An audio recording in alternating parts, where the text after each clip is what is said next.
Discover the essentials of shipping to Israel with insider tips on logistics and costs. In 1979, a year after I made Aliyah. And for the first 15 years, it was just appliances because the appliances were very expensive. The taxes were very high. And then 15 years later, the taxes started coming way down to what they are now, which is like 17%, between 17 and 30%. And as a result, we shifted over to doing household relocations. So we've been doing that since about whatever it is, 1990. And the purpose of the presentation is to give you something of an education. It might be a little bit more than you can assimilate all at once, but we're going to send you afterwards a copy of the presentation as well as a copy of the PowerPoint and another brochure. And there's a lot of information available in a lot of different modalities all along the way. So, and we're of course always available and patient to answer any questions you have. Yael, especially, is the most available. And so the challenge that we're gonna try to help you deal with is finding the best solution for how to bring your stuff over. You don't have to bring anything over, of course, but a lot of people decide to bring things over just because it's cheaper to buy them in America, even after you pay for shipping, and because they're familiar with things that they have and they love them, hopefully. You don't want to ship stuff that you don't love, of course. And the way they come over is in these containers. This is an example of a 40-foot container. Can you see my arrow there? Yeah, so this is a 40 foot long and about 7 feet wide, 7 feet high. This is to give you this is a truck, so you can kind of see what it really is. It fits, let's say, 3 to 4 bedrooms and a whole household full of stuff. Some people bring half that size, which is a 20-foot container, and some people bring less than a full container, which can be anything from something the size of a washing machine to a couple of bedrooms without any, or 100 boxes, or whatever they need or want. So the trick is we're going to try to help you get that information and give you one of what we distinguish ourselves as, why us rather than others, is that we do our best to give a very clear picture of the costs, including the possible costs. If you're on the 4th floor with no walk-up, or the elevator doesn't fit things, that there's going to be a crane, or if you have overhanging trees, we'll do our best to anticipate all the possible extra charges. And in the contract itself, we'll list all the certain charges, and we'll usually give you a quote based on an estimated volume, which will also have rates for if it goes above that volume. Or below. Usually, if it goes below, it's a higher rate. If it goes above, it can sometimes be a lower rate. Okay, so in terms of timing, we have there's no real minimum amount of time. We've done things from one day to the next, but our agents have limitations because we're hitting into the high season, where let's say the month of June is almost fully booked for larger shipments. We still have pretty much unlimited access to smaller shipments, but we can also, if we can't accommodate you then, we'll find a way to accommodate you a little bit later or earlier. But in general, it's good to do it a couple, 3 months before. If you can start 6 months before, that's also great.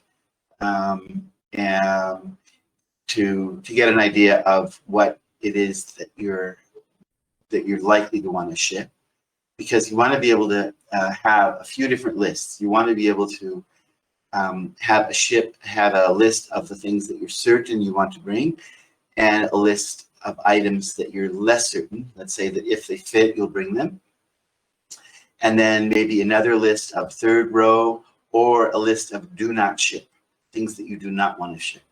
And the earlier you get clear about what those lists include, the easier it is for us to give you an idea of what the costs are going to be. And you can also ask for more than one quote. You can ask for a quote for a full container, for a 20-foot container full, or for a 40-foot container that's 2/3 full, or for less than. You can get as many quotes as you want. We'll try to accommodate you in that. I'll go into a little bit of what the rights are. First, let me just tell, this is for new immigrants, but I'll also tell you, so I don't forget about it, I'll tell you from the start what returning residents get. Returning residents get 2 tax-free shipments within 2 years. Within 9 months. They have 2 years within which to bring a car, but they have 9 months only from the time that they return within which to make their 2 tax-free shipments. And a tax-free shipment is anything that comes through customs in your name, such that if you were to have 2 containers even, or a container and an overflow coming on the same vessel with the same, hi Deborah, with the same, no, with the same bill of lading, that would count as 1 shipment. So, so you could conceivably bring a bunch of containers. If you have a place to put them, you don't want to bring more than you can accommodate. The shipments are not meant to be used for things that you're going to bring in and use and give away or resell or use up and throw away. They're meant for furniture, appliances, books, clothes, dishes, all your knickknacks. They're meant for that kind of things. So a new immigrant has 3 customs-free shipments in 3 years. And also, it used to be, or some people still believe that they're cost-free shipments. So they're not. They're maybe like 40 years ago. The Sochnut used to pay for shipments, but hasn't been happening for a while. But we do have some non-Jewish organizations that give you between $1,500 and $2,500 if you qualify, which apparently is not so difficult because people seem to get it pretty regularly when you make Aliyah. Okay, so built-in items are still taxable, even though everything else is not taxable. And by taxes, we mean customs taxes and VAT, which is what you pay when you bring things in from outside of the country. And everything, if you didn't have these rights, everything would be taxable, not just books or clothes or dishes, and it doesn't matter used or new, everything is taxable. So when you have these tax privileges, it can be quite significant, and you can save considerable amount of money. And it might just kind of tip the scale so that it's worthwhile to you to bring in what you own. As far as bringing in new items, I'll get to that in new appliances. They'll get to that a little bit later, but in general, you can bring 3 TVs, computers.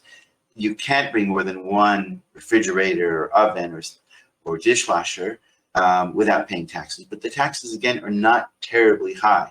If it's made in America and shipped from America, or made in Europe and shipped from Europe, then the tax is only 17% on most items. If they're not new items, then the taxes can be up to about 30%. Other things that are still taxable are food, although you can bring in pretty much as much, if you don't draw attention to it, if you don't bring in stuff that's clearly for resale, if you bring in 5 bottles of your favorite salad dressing or something, nobody's going to raise an eyebrow. But if you bring in, I don't know, 100 cartons of something that clearly you're not going to be going through, and then not only is that taxable, but it requires an import license, so it's something that you generally want to avoid doing. Also, things that you're going to use and throw away, like paper goods. Again, if it's not highlighted on the packing list, which is the list that the packers make when they pick up your stuff, it's not going to be a problem. And the insurance list doesn't make a difference in terms of what's declared to customs. They're two different lists, and I'll get to that later. That there's even the easiest and least expensive rate for insuring your goods is something called lump sum, which doesn't require that you list everything. It's enough for anything under $3,000 is automatically insured in that kind of policy.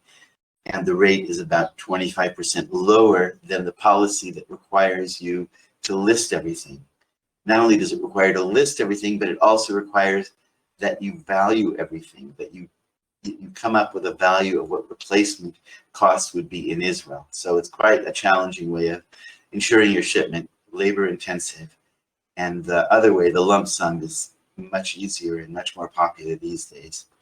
Other things that are not completely tax-free are built-in items like sinks and tiles and gas grills, that you can bring them in. And if you bring in, let's say, a pretty fancy Weber, it's still worthwhile bringing it in. There's a handling charge of $75. There's a little licensing that was required, not a big deal, not nearly as complicated as bringing in a car. Okay, so now I'm going to talk about the main cost factor for international shipments, which is volume.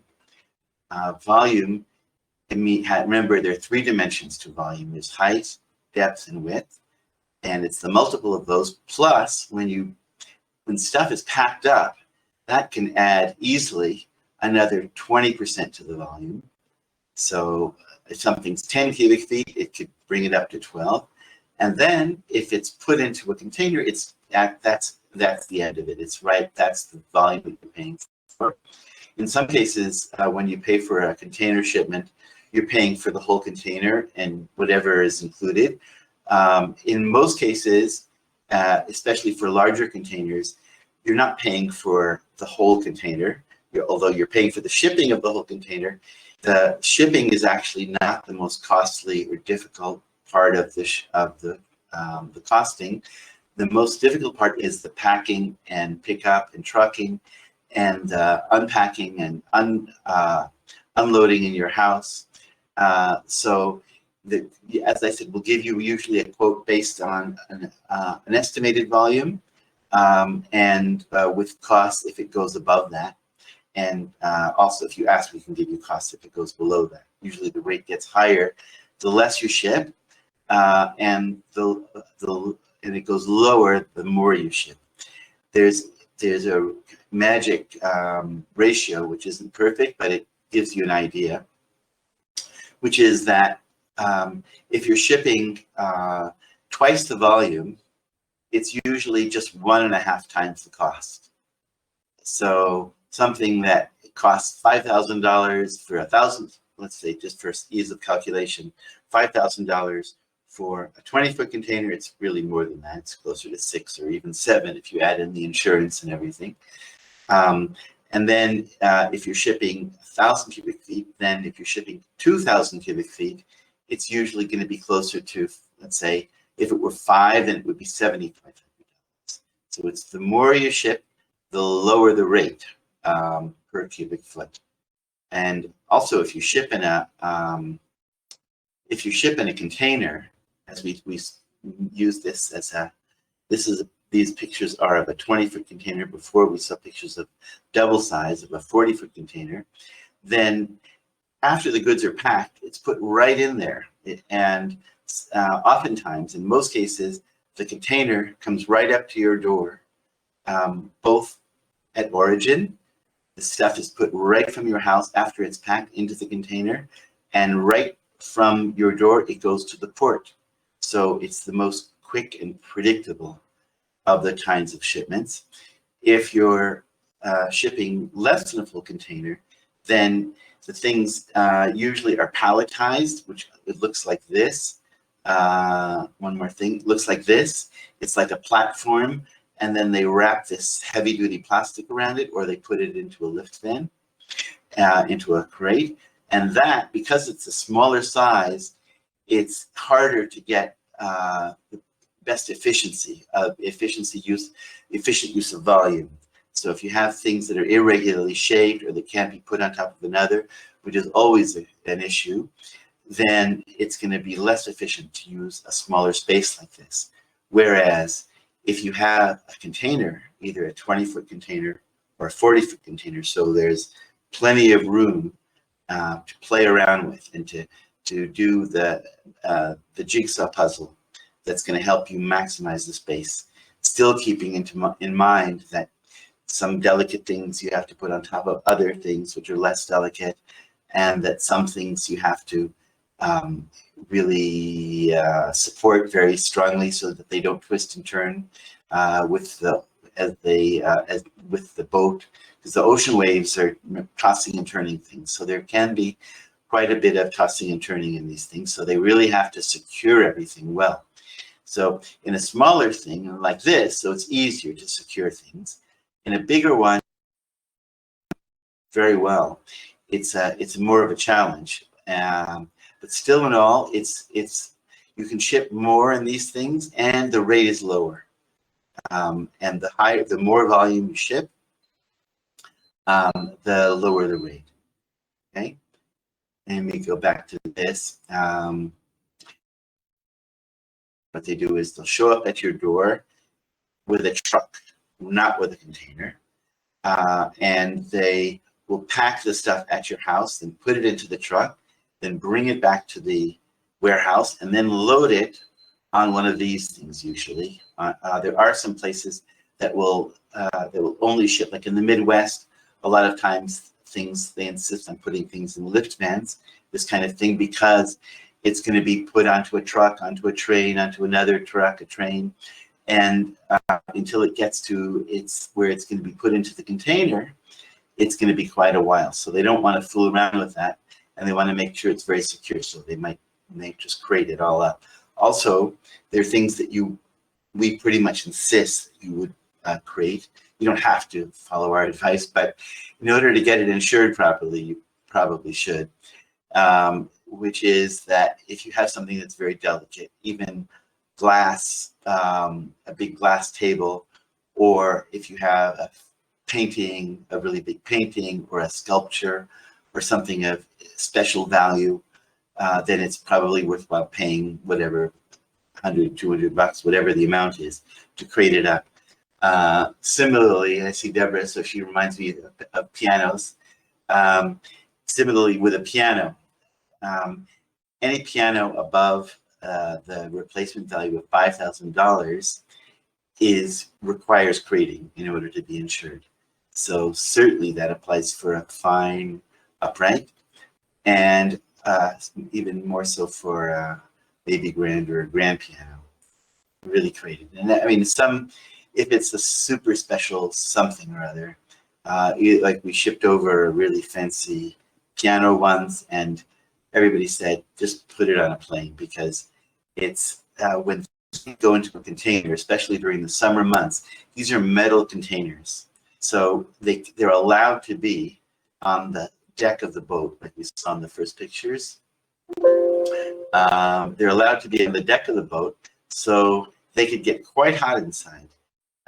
So you're not going to put in musical instruments that are super sensitive to heat. I mean, most pianos will do just fine, and most containers are actually below deck.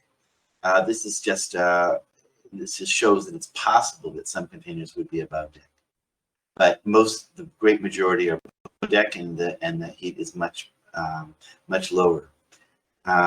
So again, what happens in a less than container load is that it gets packed up, it gets put onto a pallet like this thing, like a frame wrapped around it, or if it's from the Midwest or some other places that require crating, it'll be put into its own crate. And then when it gets to the warehouse, assuming you don't want to store it, which is also an option, it gets put into a container like that, which with another 2 to 5 other shipments. It's quite secure in the sense that it's on its own pallet or in its own crate, so it's not at all likely that things are going to get lost. One of our colleagues, competitors, does something that can make the rates quite a bit cheaper, but at a price. And the price is that what they do is they will put things loose into a container. Even if you have a container load, like it's a 20-foot container, they'll put all your goods loose into a 40-foot container with a wall, but with many other shipments. So the risk of loss or damage is much greater. So that accounts for that kind of lower rates. The other way that some people manage to get apparently lower rates is by charging for things like green fees. I heard Yael mentioned to me last week somebody wanted to find out if a green fee was something that we charge. No, well, it's everything, all those kinds of, there's probably 50 different component charges that are built into our charges. We just don't want to drive anybody crazy and make them wonder if these are real charges or not. And that's another one of the tricks from the trade, is to charge something like a congestion fee, which is only rarely charged by the shipping company, but more commonly by some of our colleagues. So in general, of course, you want to compare apples and apples, and Yael and Daniel and everybody on the team will help you do that comparison. So getting back to full container, this like a 40-foot container, this is the 20 actually, but a 20-foot might hold a bedroom or two and a whole household, that goes with that amount of stuff. And double that size would hold 3 to 4 bedrooms with a whole household of stuff. So usually quite a bit of furniture, and could be hundreds of boxes as well.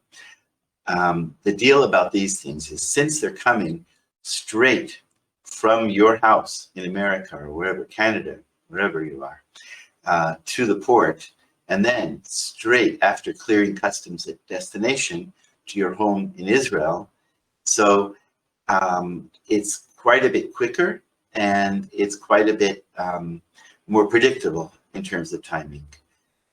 If you ship less than a full container, like when a smaller shipment, then the timing is going to be slower. The time is going to be longer because they're going to wait to fill in the container so that it's at least 80% full before they ship it out.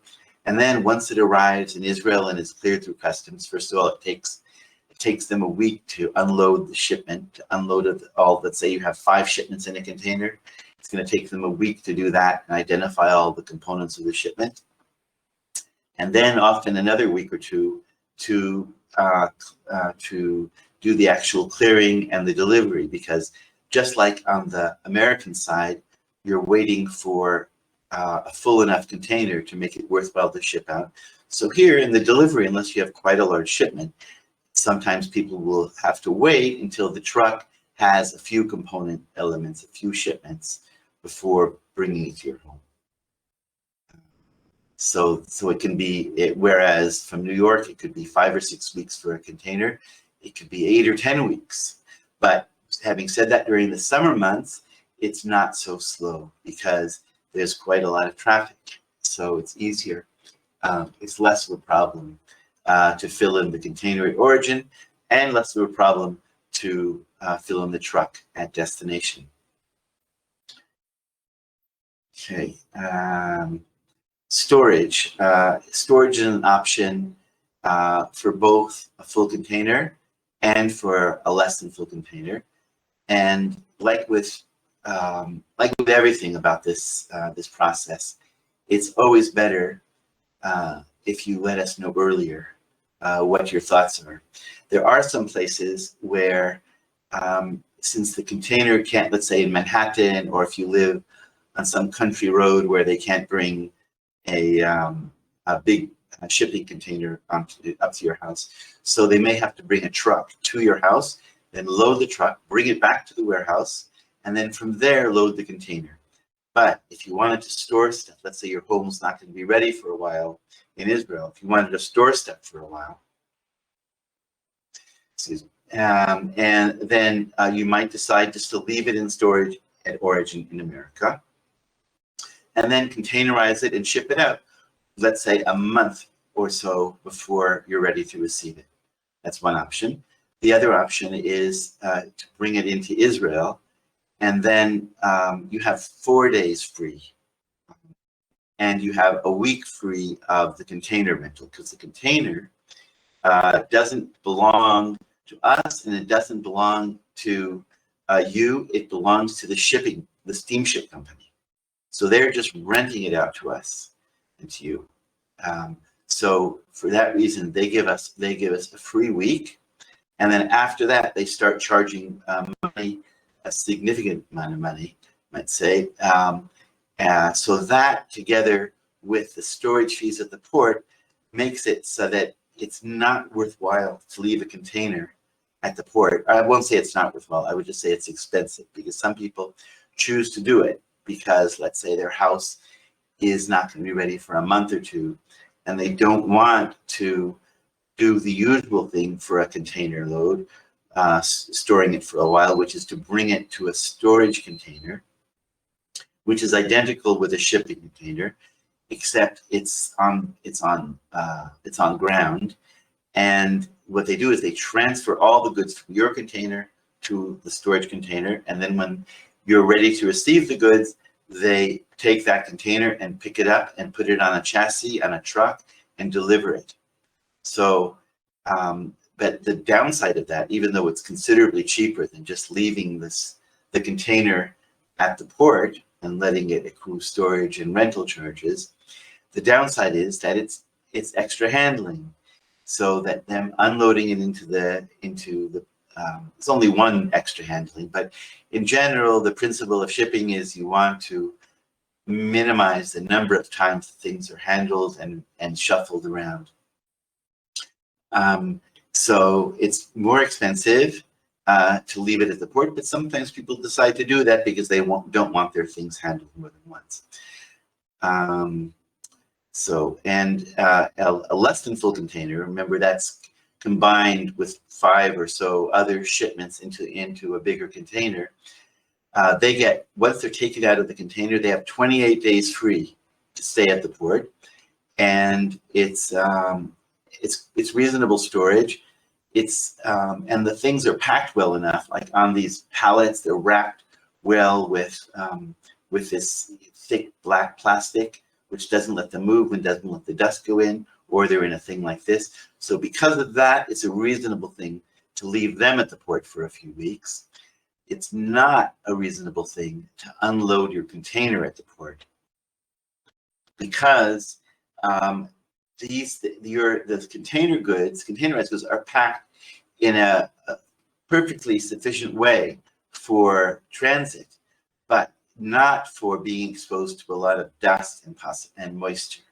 So if you want to store the contents of your container, you're not going to want to just empty it out at the port and hope for the best, because they have all these diesel-fueled vehicles that travel around the port warehouse, and the air is full of dust, and they're not so careful about moisture. So unless it's on a pallet wrapped around in plastic or in a crate, then you don't want to empty your container and just put it into storage that way. Okay. Other options for storage: you can store things partially. In other words, you can say, I want to deliver my A list directly to my house, and my B list, I want it to go into private storage. We have private storage all over Israel, so that's an option. You can also extend your insurance. If you let us handle the storage in such a way that you don't have free access. You can have access to your goods, but it has to be inventoried. So somebody has to be there for you to put in or take out goods. Then you can extend your marine insurance indefinitely for a not a terribly high premium. Okay,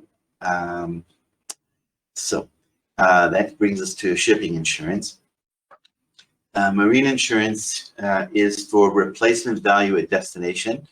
What that means is, it's the cost of replacing it where you're going to. So if you're going to Israel, where things are generally about 2.25 times more expensive than they are in America, then you're going to want to insure it at the replacement value. We have a chart that identifies the typical multiples. So for Sifri Kodesh, it's usually because of 1. It's the same price there as here, maybe even cheaper sometimes in Israel. For appliances, it can be over 3 times the cost for American appliances. And for furniture and most household goods, it's somewhere around 2.25. Now, that might seem like a very difficult thing to do, to go, first of all, to make a whole list of everything in your shipment, and then to do the calculations on every single thing and decide what its replacement value is in Israel. So for the past few years, we've been able to offer something called lump sum, which, as I mentioned earlier, allows you to insure everything it goes by weight. It goes at $12 a pound, but that's not so important. The important thing is that it allows everything to be insured for up to $3,000 per piece or per set, as well as if you list items that are above that amount, above 3,000, above per item or per set, you can insure those separately on the same list also. So it's both, it serves many good purposes, this lump sum. One is it guarantees that you're covered for everything up to $3,000 per item, and it also makes it so that you don't have to be so worried about forgetting something. Like if you made a list of 200 items and you forgot 10, so those items aren't insured, whereas in lump sum they are insured. And in a similar way, you don't have to go nuts trying to figure out what the replacement value is in Israel, because it's all covered up to $3,000 per item or per set, aside from the items that you pack yourselves. So also with the items that you pack yourself, if you list those, there's 2 ways of handling it. One is the less desirable way is if you pack them yourself. Let's say you want to pack your own clothes and your own books because they're in a certain order and you don't want to mess up the order. So what you can do is you can leave the boxes open, not sealed, and then have the carrier, have our agent seal them and label them carrier packed rather than PBO, packed by owner. And what that does is allows those boxes to be insured for full replacement value, again, up to $3,000, and not just for damage, and not just for loss or theft, but also for damage. Whereas if you pack your own box and seal it and have it noted as a PBO, as a packed by owner, then it can't be insured for more than $300 per box. And it's only insured for loss and theft, not for breakage. So it's very worthwhile to leave the things open and have our agents seal them. They'll do a little inspection, make sure it's packed reasonably well. We've been using the same shipping insurance company based in Los Angeles for over 30 years, and they're very responsive. They have an online service that accepts all the claim documentation and will help you with that if you're allergic to online forms, and we'll also help you if there's like some failure of communication at some point. Either they're offering you too much money. No, you wouldn't complain about it. If they're not offering you enough money, and it's fair that you should be paid more money, then we'll jump in and make sure that that happens. We have a good record of getting what people believe is fair, assuming that they understand the limitations of marine insurance. The way marine insurance works is you have a deductible, just like with car or home insurance. You have a deductible. You can choose between, it's $150 or $500 or $1,000, and that's not a deductible per item. That's for the whole shipment. So if you have $2,000 worth of damage among 5 different things, the $150 or $500 or $1,000 deductible is not on each of them. It's for the total shipment. Okay, and I guess that's clear enough. There is a kind of insurance. As I go along, I'm noting sort of some of the pitfalls that some of our colleagues lay layout. One of the pitfalls is something called total loss insurance. If somebody offers you total loss insurance as a serious option, then you know that they do not have your best interests at heart. Why? Total loss insurance pays out only in the event of a total catastrophe. If, as once happened, they decide they have to throw a couple of containers over into the ocean to balance the boat, and another 10 containers jump in after, or as happened a few years ago. Connie doesn't like me to mention these things, but they do happen sometimes. They were unloading containers at the port of Ashdod, and something happened with the crane, and they dropped in the water. So the total loss insurance only pays, and it's like buying a lottery ticket.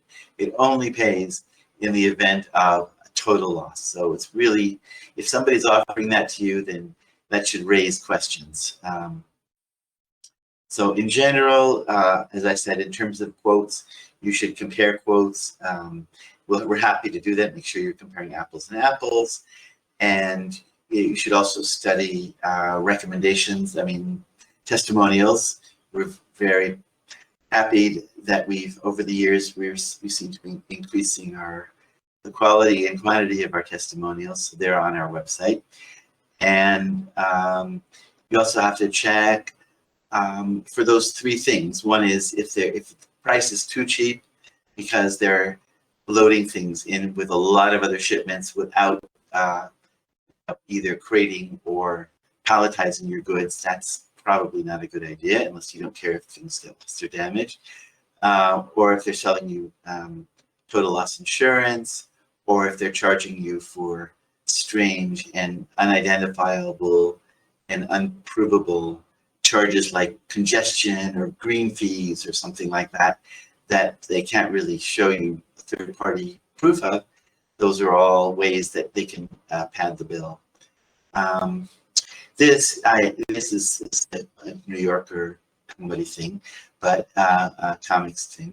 But what it reminds me of always is extra charges. So they're like, let's say you lived on this floor, and the elevator is 40 years old and fits 2 people, and you have an 8-person, L-shaped sofa, which is no way going to fit up the stairs or in the elevator. So an extra charge would be incurred for using a crane. These days, they're cheap, much less expensive cranes.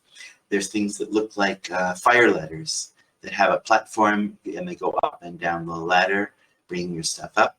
And they are about $300 for maybe an hour or two. And then there's if you live on the 15th floor, or you have, let's say, some enormous trees and some very heavy refrigerators or whatever that have to get, there's something called an arm ladder, which is what you see on most buildings, or most, in the old days, that's pretty much all they had. And they have like a little joystick, and so they can be directed with uncanny precision in the right hands, and that costs something. Also, other things that could incur extra charges. We have a whole list. If some apartments in Israel and America have underground parking, and above the underground parking is another parking lot, and people think, oh, I can just drive in there and deliver from there, but they have a serious weight limit on that upper level, such that you can't bring a big truck, or certainly not a container truck there. So you'd have to pay something extra for a shuttle truck, which is, like I explained, for people who live in Manhattan, it's a moving truck where the things would have to be moved first into that before they can deliver it. Similar kinds of situations are if there's overhanging trees, they can't bring a big container truck in through there, or in Jerusalem especially, there are places that are have access only through streets that you would be almost challenged to drive a bicycle through, and so they have to move it into even smaller shuttle trucks, like vans, basically. So that would incur extra charges. If you have an armed safe, or any kind of safe that's more than 300 pounds, or if you have more than 30 boxes of books. All those are things that could incur additional charges. If there's also customs inspection, which usually is quite unlikely for an OLAP, but less unlikely for a returning resident.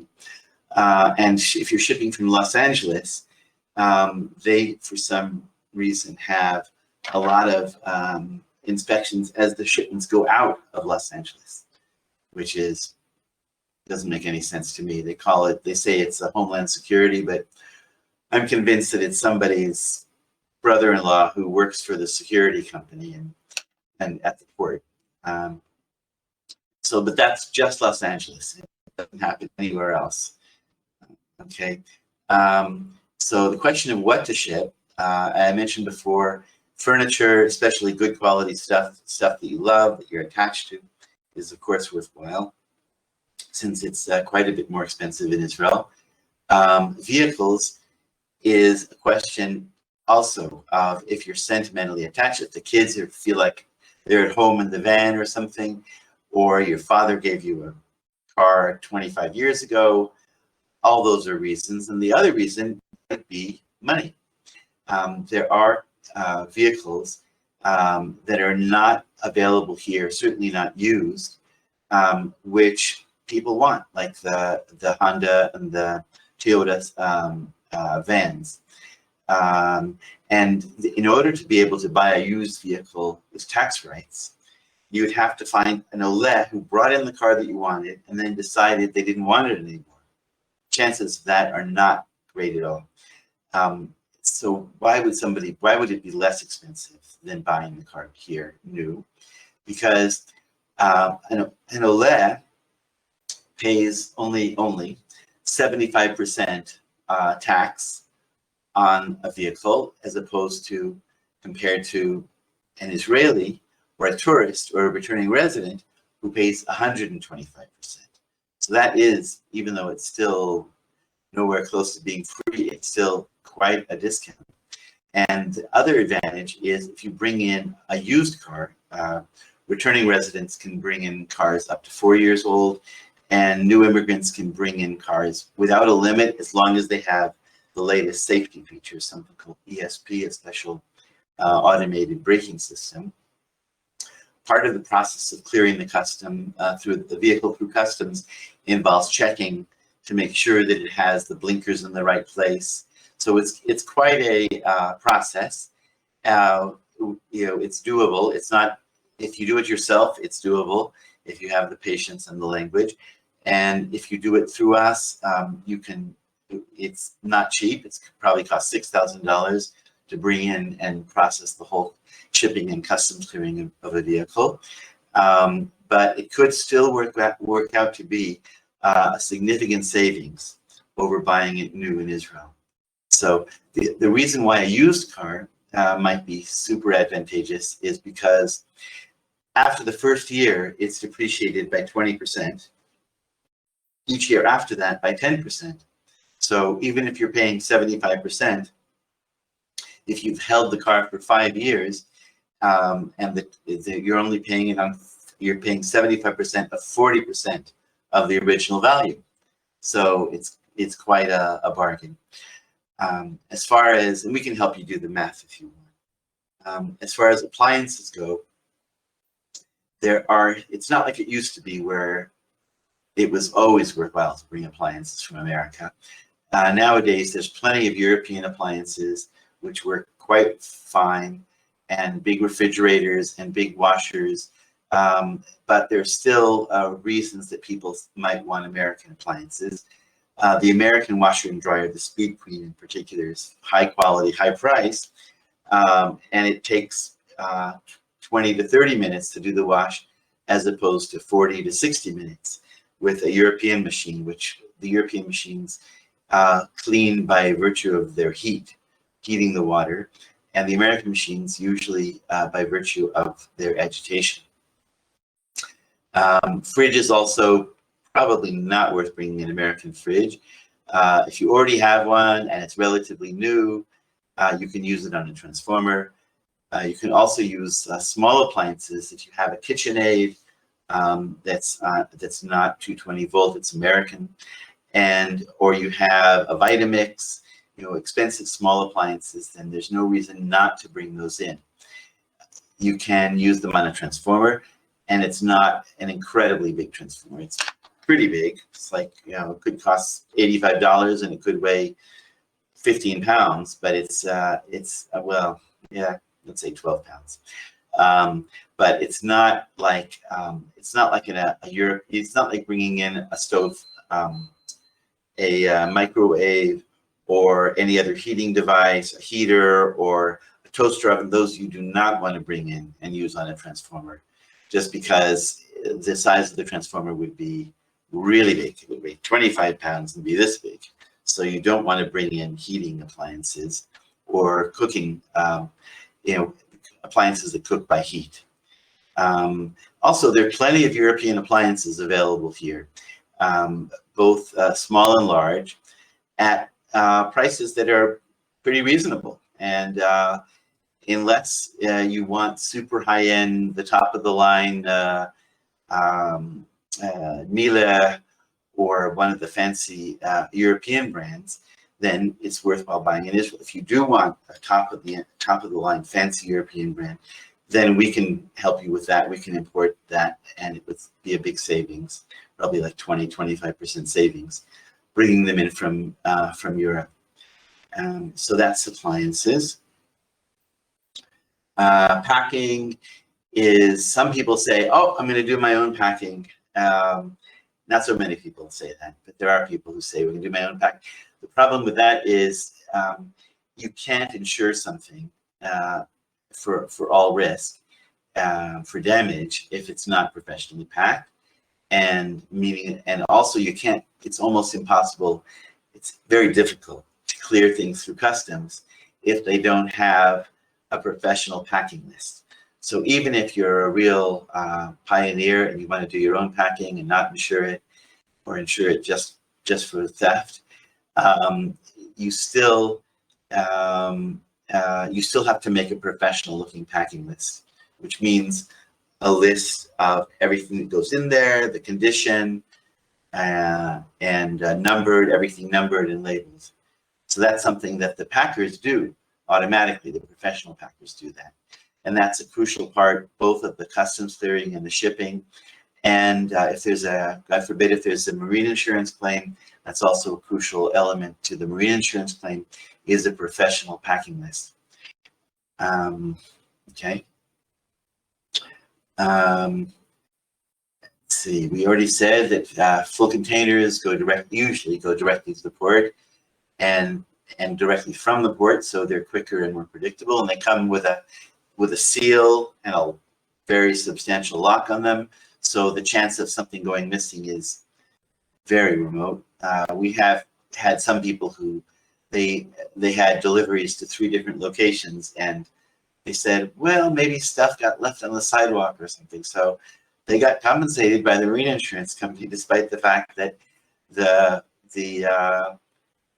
container was locked and sealed on one side and unsealed and locked on the other side, because they had multiple deliveries, which brings up the question of, can you deliver? You can deliver to more than one place. And just like you have an A-B list for priorities in terms of what you should ship, you should you should have multiple lists if you're planning on delivering to multiple destinations. So that way they can segregate the stuff at origin, separate it from the stuff that's being delivered last, and from the stuff that's being delivered first, so that when they open the container, the stuff that's being delivered first is right there at the door. They don't have to go and start sorting and incurring additional time charges. So that's doable, but it's like everything. The better you plan it, the better you document it, the cheaper it is, and the easier it is. So also in terms of costing from different places, so it's pretty likely, obvious that if you ship from Kansas, not that we have such great aliyah from Kansas, we have brought in people from Arkansas before, and I think we once had someone from Kansas. But if you ship from places that are remote from the hubs of shipping to Israel, you know, Baltimore and New Jersey and Miami and Los Angeles and Dallas, then there's going to be additional costs because they have to get trucked or brought by train over to those to places where we can load the containers or consolidate the shipments. So that's pretty clear. Customs clearing takes place on both sides.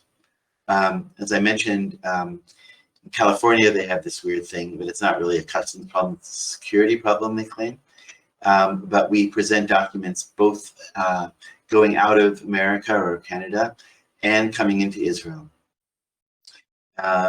Except for returning residents who have a higher incidence of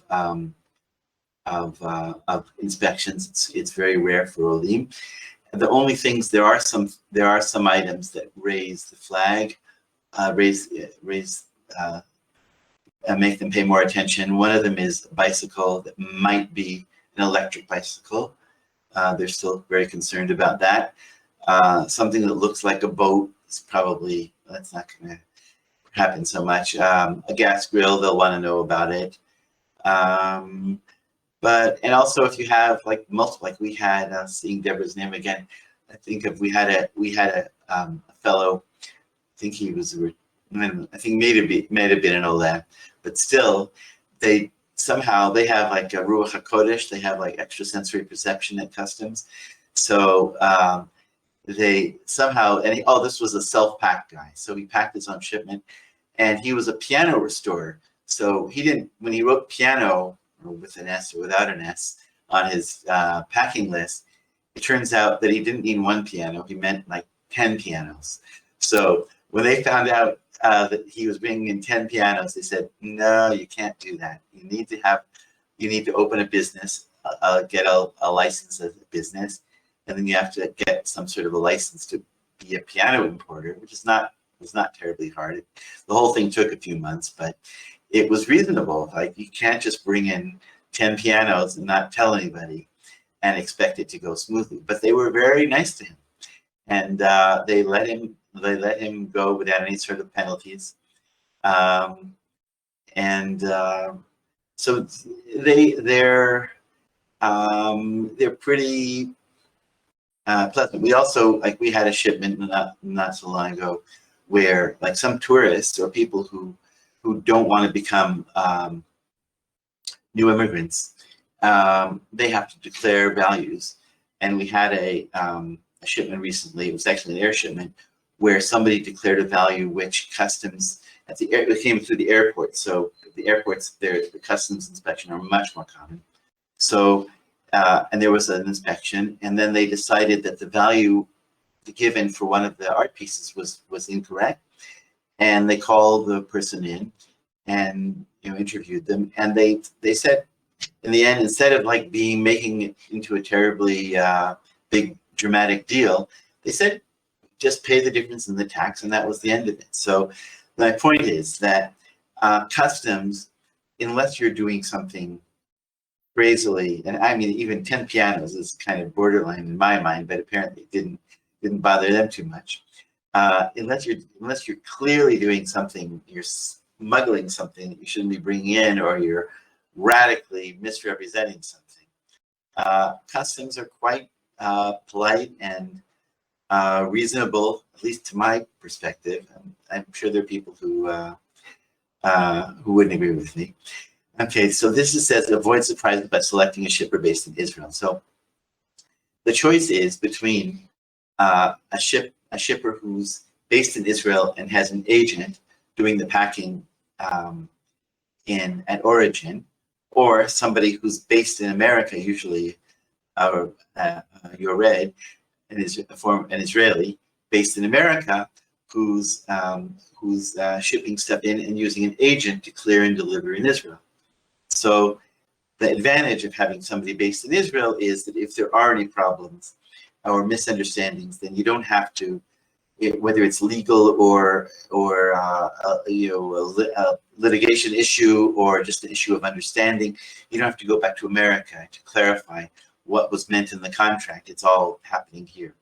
And also, in a way, the trickier part of the deal is getting through customs smoothly without a problem. So that's all based here. Delivery, part of the service that we provide. Also, we offer a la carte if somebody wants to deliver their own shipment, but in general, we provide the delivery service. People, they come and unwrap the furniture. They won't unwrap new furniture, but used furniture they will, and they'll put things where you want them, and they'll assemble simple used furniture, which was disassembled at origin. So if there's a bed or a dresser or something that requires fairly simple, let's say less than a half hour to reassemble it, then our guys will do it here. If it's a more complicated piece and you want our help in finding someone to, like a carpenter, to do a more complex assembly, we can certainly do that for you. We also throw away the big garbage, not the little garbage. So like sometimes people have hundreds of boxes and it takes them weeks or months to unload everything. So what we've done once in a while is the customer asked for our help. So we sent them, we found them. There's a very good site called midrog.co.il, which rates local services in Israel according to reviews. And they, like, when you use them, they insist that you commit to giving a review. And so if you use them, you can find good people to do assembly or to do cart away all your boxes after you've finished unloading them. So as I mentioned earlier, we do our best to find out all, we have like questions. One of the questionnaires is going to be sent to you after this presentation, which will help us get you as good a quote as we possibly can, as accurate and complete a quote. And the more information you can give us, the earlier, the more likely is there'll be no surprises. We ask questions about access. We ask questions about extreme weight or unusual size things, so that we can anticipate any extra charges. As far as discounts, we are always happy to match whatever discounts are going around the market. Of course, not the ones that I mentioned where the guys throw everything into the same container without grading, or use the cover of strange names for different surcharges. But in general, like if there's some sort of special insurance deal or whatever, or also if you refer a friend, you get it. The friend will you'll get a $50 discount, and a $50 rebate rather. So our service is intentionally go from start to finish, including, as I mentioned, if there's any issues with the claim process, that you need help with that, because it just like if you were to have made your own insurance list, it's a little intimidating because you have to upload the pictures, you have to go and get like if something's damaged, you have to get a repair guy's estimate, and we have people that we can refer you to who are very professional and quick, and so we can help you through every bit of the process. And we need, of course, people to be in touch with us at every stage, at any stage at which they feel there's a problem, so we can address it as quickly and completely as possible. Let's see if there's any questions that anybody wrote. Oh, there are. Okay, let's see. No, there are. All right, there's just so if anybody has, I hope people heard me. I guess the fact that people are still there means that they've heard me. And so if you have any questions, this is Yael's email. Mine is the same, just with Neil and EIL at the start. For air shipments, Daniel, the same email. This is our switchboard, and everybody has a different extension. This is Yael. She's our gifted and courageous and energetic and committed salesperson. Yeah. So, and this is our website. So thank you all for listening. Thanks, Deborah, for listening too. And Yael. And again, feel free, please, if you have any questions or comments or whatever. Okay? Thanks very much.